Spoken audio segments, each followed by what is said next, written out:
ಕಲ್ಲಡ್ಕ ಪ್ರಭಾಕರ್ ಭಟ್ರೆ, ಪ್ರಿಯಾಂಕ್ ಖರ್ಗೆ ಅವರ ಇನ್ನೊಂದು ಪತ್ರ, ಸರ್ಕಾರಿ ನೌಕರರು ರಾಷ್ಟ್ರೀಯ ಸ್ವಯಂ ಸೇವಕ ಸಂಘದ ಚಟುವಟಿಕೆಗಳಲ್ಲಿ ಭಾಗವಹಿಸುವ ಬಗ್ಗೆ ಆಕ್ಷೇಪ ವ್ಯಕ್ತಪಡಿಸುವುದಾಗಿತ್ತು. ಸರ್ಕಾರಿ ನೌಕರರುಗಳಿಗೆ ಕರ್ನಾಟಕ ನಾಗರಿಕ ಸೇವಾ ನಡತೆ ನಿಯಮಗಳು ಅಂತ ಸ್ಪಷ್ಟವಾಗಿದೆ. ಅದರಲ್ಲಿ ಸ್ಪಷ್ಟವಾಗಿ ಯಾವುದೇ ರಾಜಕೀಯ ಪಕ್ಷದ ಅಥವಾ ರಾಜಕಾರಣದಲ್ಲಿ ಭಾಗವಹಿಸುವಂಥ ಯಾವುದೇ ಸಂಘ ಸಂಸ್ಥೆಯ ಸದಸ್ಯನಾಗಿರತಕ್ಕದ್ದಲ್ಲ, ಅಥವಾ ಅವುಗಳೊಂದಿಗೆ ಅನ್ಯತಾ ಸಂಬಂಧ ಹೊಂದಿರತಕ್ಕದ್ದಲ್ಲ, ಅಥವಾ ಯಾವುದೇ ರಾಜಕೀಯ ಚಳವಳಿ ಅಥವಾ ಚಟುವಟಿಕೆಗಳಲ್ಲಿ ಭಾಗವಹಿಸತಕ್ಕದ್ದಲ್ಲ, ಅದರ ಸಹಾಯಾರ್ಥ ವಂತಿಗೆ ನೀಡತಕ್ಕದ್ದಲ್ಲ ಮತ್ತು ಯಾವುದೇ ರೀತಿಯ ನೆರವು ನೀಡತಕ್ಕದ್ದಲ್ಲ ಅಂತಿದೆ. ರಾಷ್ಟ್ರೀಯ ಸ್ವಯಂ ಸೇವಕ ಸಂಘ ತನ್ನ ಮತ್ತು BJPಯ ಸಂಬಂಧವನ್ನು ಅದು ಎಷ್ಟೇ ನಿರಾಕರಿಸಿದ್ರೂ ಆ ಸಂಬಂಧ ಅವಿನಾಭಾವವಾಗಿದೆ. ಪ್ರಭಾಕರ್ ಭಟ್ರೆ, ಅದನ್ನು ಹೆಂಗೆ ನಿರಾಕರಿಸಿ ಎಲ್ಲ ಅದು ರಾಜಕೀಯವಲ್ಲದ ಸಂಘಟನೆ ಅಂತ ಅನ್ನೋದಕ್ಕಾಗತ್ತೆ? ಅಲ್ಲ ರೀ, ನಮ್ಮದು ರಾಜಕೀಯ ಸಂಘಟನೆ ಆಗೋದು ಹೇಗೆ ರೀ? ಯಾವುದೋ ಒಂದು ವಿಚಾರದಲ್ಲಿ ನಮ್ಮದು ಅವ್ರದ್ದು ಅಭಿಪ್ರಾಯ ಒಂದಿರ್ಬೋದು. ಓಕೆ, ಹಿಂದೂ ಅಂತ ಹೇಳುವಂಥ ಸಂಗತಿಯಲ್ಲಿ ಅವರು ಒಪ್ಪಬಹುದು, ನಾವು ಒಪ್ಪಬಹುದು. ಅದರರ್ಥ ನಮ್ಮದು ಅದು ಒಂದು ಅಂತ ಆಗೋದು ಹೇಗೆ? ಅದು ಸಾಧ್ಯನೇ ಇಲ್ಲ ತಾನೇ. ನಮ್ಮದು ಬೇರೆಯೇ, ನಮ್ಮ ಸಂವಿಧಾನ ಬೇರೆ, ನಮ್ಮ ರೀತಿ ನೀತಿಗಳು ಬೇರೆ, ಕ್ರಮಗಳು ಬೇರೆ, ಎಲ್ಲವೂ ಬೇರೆಯೇ. ಅವ್ರದ್ದು ಬೇರೆಯೇ. ಅವರ ಅಧ್ಯಕ್ಷ ಇದ್ದಾರೆ, ಅವ್ರದ್ದೊಂದು ವ್ಯವಸ್ಥೆಗಳಿದೆ, ತಳಮಟ್ಟದವ್ರ ವ್ಯವಸ್ಥೆ ಇದೆ, ನಮ್ಮದೊಂದು ಬೇರೆಯೇ ಇದೆ. ಎಲ್ಲಿ ಒಂದಾಗೋದು ಹೇಗೆ? ನೀವು ಸುಮ್ಮನೆ ಒಂದು ವಿಚಾರಕ್ಕೆ ಬೆಂಬಲ ಕೊಟ್ಟರು ಅಂತೇಳಿ ಈಗ 370 ಆರ್ಟಿಕಲ್ ತೆಗೆದ್ರು, ನಮಗೆ ಖುಷಿ ತಾನೆ. ಟ್ರಿಪಲ್ ತಲಾಕ್ ತೆಗೆದ್ರು, ನಮಗೆ ಖುಷಿ ತಾನೆ. ಅದು ಅದಕ್ಕೋಸ್ಕರ ನೀವು ಅವರಿಗೆ ಬೆಂಬಲ ಕೊಟ್ಟಿದ್ದೀರಾ ಅಂತ ಹೇಳಿ ನೀವು ರಾಜಕೀಯ ಪಕ್ಷ ಅಂತ ಆಗೋದು ಹೇಗೆ? ಅದು ಮೂರ್ಖತನದ ಪರಮಾವಧಿ. ಅದು ನಮ್ಮನ್ನು ರಾಜಕೀಯ ಪಕ್ಷ ಅಂತ ಹೇಳ್ತಾ ಇರುವಂಥದ್ದು. ನಮಗೆ ಆ ರೀತಿಯ ಚುನಾವಣಾ ರಾಜಕೀಯದ ಬಗ್ಗೆ ಆಸಕ್ತಿನೇ ಇಲ್ಲ. ರಾಜಕೀಯ ಅಂದರೆ ದೇಶದ ಬಗ್ಗೆ ಇದೆ ನಮಗೆ, ಚುನಾವಣಾ ರಾಜಕೀಯದಲ್ಲಿಲ್ಲ. ನಾವು ಚುನಾವಣಾ ರಾಜಕೀಯದಲ್ಲಿಲ್ಲ. ಅಲ್ಲಿ ಹೋಗಿ ಅದೇನು ಮಾಡಬೇಕು ಅಂತ ನಾವು ನಿರ್ಣಯ ಮಾಡೋದು. ಯಾವುದಾದ್ರು ನೀವು ನಮ್ಮ ಬೈಠಕಿಗೆ ಬನ್ನಿ, ನಮ್ಮ ಮೀಟಿಂಗ್ಗಳಿಗೆ ಬನ್ನಿ, ನಾವು ರಾಜಕೀಯದಲ್ಲಿ ಯಾರು ಚುನಾವಣೆ ನಿಲ್ಲಬೇಕು, ಯಾರು ಮಂತ್ರಿ ಆಗಬೇಕು, ಯಾರು ಇನ್ನೊಬ್ಬ ಆಗಬೇಕು, ನಾವೇನು ಚರ್ಚೆ ಮಾಡ್ತಾ ಇಲ್ಲಲ್ಲ. ನಮಗೆ ಸಂಬಂಧಪಟ್ಟದಲ್ಲ. ಅದು BJP ಏನು ಯೋಚನೆ ಮಾಡ್ತಾರೆ ಹಾಗೆ ಯೋಚನೆ ಮಾಡಲಿ, ಅಥವಾ ಇನ್ನೊಂದು ಪಕ್ಷ ಏನು ಯೋಚನೆ ಮಾಡ್ತಾರೆ ಮಾಡಲಿ, ನಾವು ಅದರಲ್ಲಿ ಆಸಕ್ತರಲ್ಲ. ನಮ್ಮ ರಾಷ್ಟ್ರ ಹೇಗಿರಬೇಕು, ಜನ ಹೇಗಿರಬೇಕು, ಜನಕ್ಕೆ ಯಾವುದು ಹೇಳಬೇಕು, ಜನ ಯಾವ ದಿಕ್ಕಿನಲ್ಲಿ ನಡಿಬೇಕು ಅಂತ ಹೇಳೋದು ನಮ್ಮದೇ ಚಿಂತನೆಯಲ್ಲಿ ನಾವು ಜನಗಳ ಮುಂದೆ ಇಡ್ತೇವೆ. ರಾಜಕೀಯ ಇಲ್ಲ ಇದರಲ್ಲಿ. ರಾಜಕೀಯ ಪ್ರಭಾಕರ್ ಭಟ್ರೆ, ರಾಷ್ಟ್ರೀಯ ಸ್ವಯಂ ಸೇವಕ ಸಂಘಕ್ಕೆ ಚುನಾವಣಾ ರಾಜಕೀಯ, ಕಾರ್ಮಿಕರ ಜೊತೆ ಕೆಲಸ ಮಾಡುವುದಕ್ಕೆ ಒಂದು ಸಂಸ್ಥೆ ಇದೆ, ವನವಾಸಿಗಳ ಜೊತೆ ಕೆಲಸ ಮಾಡುವುದಕ್ಕೊಂದು ಸಂಸ್ಥೆ ಇದೆ, ವಿದ್ಯಾರ್ಥಿಗಳ ಜೊತೆ ಕೆಲಸ ಮಾಡೋದಕ್ಕೊಂದು ಸಂಸ್ಥೆ ಇದೆ. ಹಾಗೆ ರಾಜಕೀಯದಲ್ಲಿ ಕೆಲಸ ಮಾಡೋದಕ್ಕೆ BJP. ರಾಷ್ಟ್ರೀಯ ಸ್ವಯಂ ಸೇವಕ ಸಂಘದಿಂದ ಬಂದಂಥವರು ಈ ದೇಶದಲ್ಲಿ ರಾಷ್ಟ್ರಪತಿಗಳಾಗಿದ್ದಾರೆ, ಪ್ರಧಾನಮಂತ್ರಿಗಳಾಗಿದ್ದಾರೆ, ಈಗ ಉಪರಾಷ್ಟ್ರಪತಿಗಳಾಗಿದ್ದಾರೆ, ಬೇರೆ ಬೇರೆ ರಾಜ್ಯಗಳ ಮುಖ್ಯಮಂತ್ರಿಗಳಾಗಿದ್ದಾರೆ.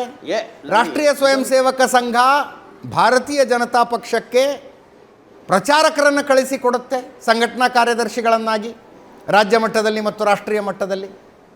ಹಂಗಿದ್ಮೇಲೆ ಸಂಬಂಧ ನಿರಾಕರಣೆ ಹೆಂಗೆ ಸಾಧ್ಯ? ನಾನು ಹೇಳ್ತಾ ಇರೋದು ಆ ಸಂಬಂಧ ಅಲ್ಲ ರೀ, ಅದು ವೈಚಾರಿಕ ಸಂಬಂಧ. ವೈಚಾರಿಕ ಸಂಬಂಧ ಚೆನ್ನಾಗಿದೆ ನಮ್ಮದು.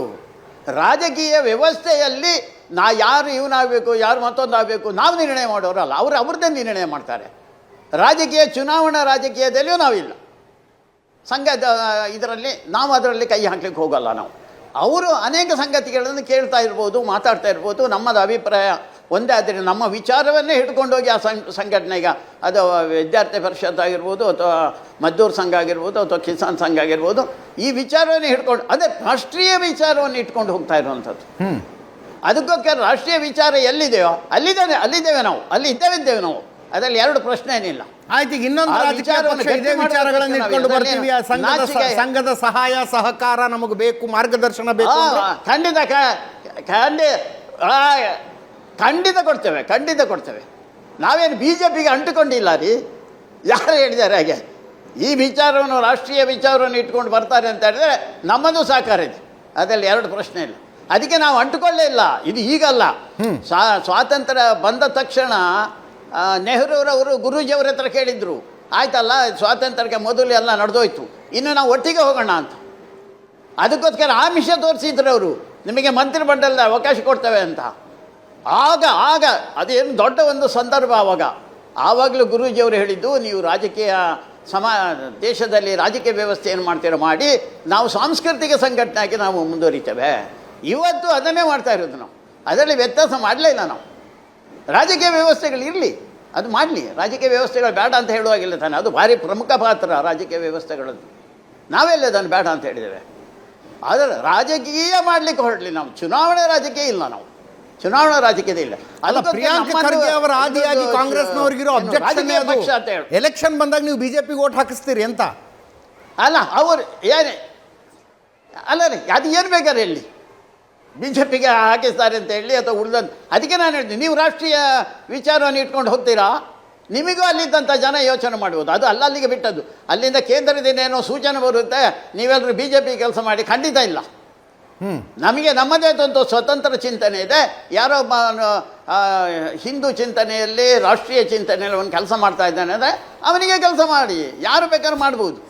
ನಾವು ಅದಕ್ಕೇನು ಅಬ್ಜೆಕ್ಷನ್, ಅಥವಾ ಯಾರೋ ಒಬ್ಬ ಇನ್ನೊಬ್ಬರಿಗೆ ಬಿ ಜೆ ಪಿ ಬಿಟ್ಟು ಇನ್ನೊಬ್ಬರಿಗೆ ಯಾರಿಗೆ ಕೆಲಸ, ನಾವೇನು ಸಂಘಟನೆಯನ್ನು ಕಿತ್ತಾಕೋಲ್ಲ ಅವನನ್ನು. ಅದು ಅವನ ಸ್ವತಂತ್ರ ಅಭಿಪ್ರಾಯ. ಅವನಿಗೆ ಅನಿಸಿದ ಇವರು ರಾಷ್ಟ್ರೀಯ ಚಿಂತನೆಯವರೇ, ವಿಚಾರದವರೇ, ಇವರೇ ಒಳ್ಳೆಯವರು, ಮಾಡಲಿ ಕೆಲಸ. ಒಟ್ಟು ರಾಷ್ಟ್ರ ಹಿತಾಸಕ್ತಿಯಿಂದ ರಾಜಕೀಯ ಪಕ್ಷಗಳು ಕೆಲಸ ಮಾಡಬೇಕು, ಅಷ್ಟು ಮಾತ್ರ ಇರುವಂಥದ್ದು ನಮ್ಮದು. ಈಗ ಹಿಂದೂ ಚಿಂತನೆಯೊಂದಿಗೆ ಕೆಲಸ ಮಾಡುವಂತಹ ಸಂಘಟನೆ ಅಂತ ಹೇಳಿಕೊಳ್ಳುವ ಒಂದು ಸಂಘಟನೆಯ ಚಟುವಟಿಕೆಗಳಲ್ಲಿ ಸರ್ಕಾರಿ ನೌಕರರು ಭಾಗವಹಿಸಿಬಿಟ್ರೆ ಹೆಂಗೆ? ಸ್ಯಾಂಕ್ಟಿಟಿ ಅನ್ನೋದು ಹೆಂಗೆ ಉಳಿಯುತ್ತೆ? ನಾಳೆ ಒಬ್ಬ ಪೊಲೀಸ್ ಇನ್ಸ್ಪೆಕ್ಟರ್ ಬಂದು RSSನ ಪಥಸಂಚಲನದಲ್ಲಿ ಭಾಗವಹಿಸಿ ಹೋಗಿ ಇನ್ಸ್ಪೆಕ್ಟರ್ ಚೇರ್ ಮೇಲೆ ಕೂತ್ಕೊಂಡು ಕಾನೂನು ಸುವ್ಯವಸ್ಥೆಯನ್ನು ಕಾಪಾಡುವ ಕೆಲಸವನ್ನು ಮಾಡೋದಕ್ಕಾಗತ್ತೆ ಅಂತೀರಾ ನೀವು? ಇಲ್ಲ, ನಾನು ಹೇಳ್ತಾ ಇರೋದು ಅವನಿಗೆ ಸ್ವಾತಂತ್ರ್ಯ ಇದೆ ಅಂತ. ಅವನಿಗೆ ಆ ರೀತಿಯ ಚಟುವಟಿಕೆಯಲ್ಲಿ ಮಾಡಿದಾಗ ನಿಷೇಧ ಇದೆಯಾ? ಸಂವಿಧಾನದಲ್ಲಿ ನಿಷೇಧ ಇದೆ ಅಂದರೆ ಬೇಡ, ನಾವು ಬಿಟ್ಬಿಡ್ತೇವೆ. ಅವನು ನಾವು ಖಂಡಿತ ಮಾಡೋಲ್ಲ. ನಾವು ಎಲ್ಲಿದೆ ಅಲ್ಲಿ ಯಾವುದೋ ಸರ್ಕಾರಿ ನೌಕರ, ಅದವನ ಸ್ವಾತಂತ್ರ್ಯ ರೀ, ಅವನು ಸ್ವಾತಂತ್ರ್ಯ, ಅವನು ಅನುಭವಿಸ್ಬೋದು. ಅವನಿಗೆ ಅನಿಸ್ಬಿಡ್ತಾರೆ. ನಾಳೆ ನೀವು ಗಣೇಶೋತ್ಸವದ ಮೆರವಣಿಗೆಯಲ್ಲಿ ಹೋಗಬಾರ್ದು ಅಂತ ಹೇಳ್ತೀರಾ ನೀವು? ನಾವು ಒಪ್ಕೊಳ್ತೇವೆ ಅದನ್ನು. ಆ ಗಣೇಶೋತ್ಸವ ಮೆರವಣಿಗೆ ಗಲಾಟೆ ಆಯಿತು, ಆವಾಗ SI ಬಂದು ಅಲ್ಲಿ ಅದರಲ್ಲಿ ಕೂತ್ಕೊಂಡು ಏನೋ ಮಾತಾಡ್ತಾನೆ, ಒಪ್ತೀರಾ ನೀವು? ಆಗಲ್ಲ ರೀ ಅದು. ಗಣೇಶೋತ್ಸವದ ಮೆರವಣಿಗೆಯಲ್ಲಿ ಅವನು ಹಿಂದೂ ಆಗಿದ್ದರೆ ಅವನು ಭಾಗವಹಿಸ್ಕೊಂತ ಭಾಗವಹಿಸ್ತಾನೆ. ನಾವು RSSನಲ್ಲಿ ಅದೊಂದು ಸಾಂಸ್ಕೃತಿಕ ಚಟುವಟಿಕೆ, ಅದು ಅದರಲ್ಲಿ ಭಾಗವಹಿಸ್ತಾನೆ ನಾವು. ನೀವು ಸಂವಿಧಾನ ವಿರೋಧಿ ಆದರೆ ನೀವು ಹೇಳಿ, ಅದು ಸಂವಿಧಾನದಲ್ಲಿ ಅದಕ್ಕೆ ವಿರೋಧ ಇದೆ ಅಂತ, ಕಾನೂನಿನಲ್ಲಿ ಅದಕ್ಕೆ ವಿರೋಧ ಇದೆ, ಅವಾಗ ಹೇಳಿ, ಆವಾಗ ಮಾಡ್ಬೋದು, ನೀವು ಆ್ಯಕ್ಷನ್ ತಗೊಳ್ಬೋದು. ನೀವು ಹೆದರಿಸ್ತೀರಾ ನಮ್ಮನ್ನು? ನೀವೇನೋ ಯಾರೋ ಒಬ್ಬನನ್ನು ತೆಗೆದು ಹಾಕಿ ಕೆಲಸ ಮಾಡಬಾರ್ದು. ತುಂಬ ಜನ ಹೆದರಿಸಿದ್ದಾರೆ ರೀ, ಕಳೆದ 100 ವರ್ಷಗಳಲ್ಲಿ ಭಾರಿ ಜನ ಮಾಡಿದ್ದಾರೆ, ಯಾರೂ ಗೆಲ್ಲಿಲ್ಲ. ಯಾಕೆಂದ್ರೆ ಇದು ಸತ್ಯದ, ನ್ಯಾಯದ, ಧರ್ಮದ ಕಾರ್ಯ, ಇದು ದೇಶದ ಕಾರ್ಯ. ಇದು ಇವ್ರು ಯಾರಿಲ್ಲ ಅಲ್ಲಾಡಿಸ್ಲಿಕ್ಕೆ ಆಗೋಲ್ಲ, ಅದು ನೆನಪಿಟ್ಕೊಳ್ಳಿ.